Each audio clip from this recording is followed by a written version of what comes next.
गदर film का वो scene तो आपको याद ही होगा जिसमें सनी देओल ने चलती ट्रेन को दो हिस्सों में अलग कर दिया था। ठीक ऐसी ही एक तस्वीर झांसी से देखने को मिल रही है।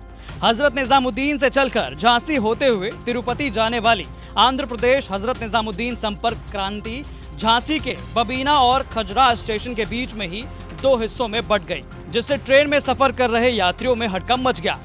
दरअसल ट्रेन संख्या 12708 आंध्र प्रदेश हजरत निजामुद्दीन संपर्क क्रांति जो हजरत निजामुद्दीन से चलकर तिरुपति जा रही थी, ट्रेन अभी झांसी के वीरांगना लक्ष्मीबाई रेलवे स्टेशन से अपने गंतव्य के लिए रवाना होकर झांसी के बबीना और खजुराहो के बीच चल ही रही थी कि तभी अचानक ट्रेन जोर की आवाज के साथ दो हिस्सों में बंट गई। हालांकि लोको पायलट ने गाड़ी को तुरंत रोका और इसकी सूचना झांसी रेल मंडल के उच्च अधिकारियों को दी।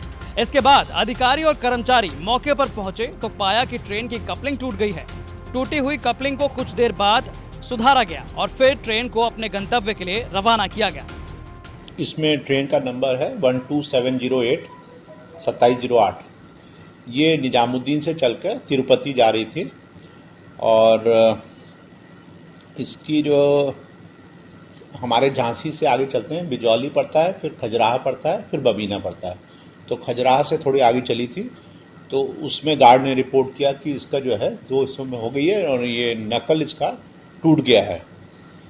इसकी जो प्राइमरी मेंटेनेंस जो जिम्मेदारी है, प्राथमिक जिम्मेदारी, वो तिरुपति की है और जो सेकेंडरी मेंटेनेंस होती है वो निजामुद्दीन की है। इसमें जो अफेक्टेड कोच था उसका नंबर था SER 216363 LWSCN। ये पीछे से 15वां कोच था। S3 और S4 के बीच में बटी है। साउथ सेंट्रल रेलवे जो है उनसे बात की है और वो उसकी जांच करवाएंगे कि उसमें क्या कारण है कि क्यों टूटी है, नकल क्यों टूटी है, उसका मटेरियल फेल्योर है या क्या उसमें उसका जांच का विषय है। हालांकि ट्रेन वाले इस मामले में लोको पायलट और गार्ड की सूझबूझ के चलते एक बड़ा हादसा होने से चल गया, लेकिन इस मामले की अब बेहद चर्चा की जा रही है। झांसी से अमित श्रीवास्तव की रिपोर्ट, यूपी तक।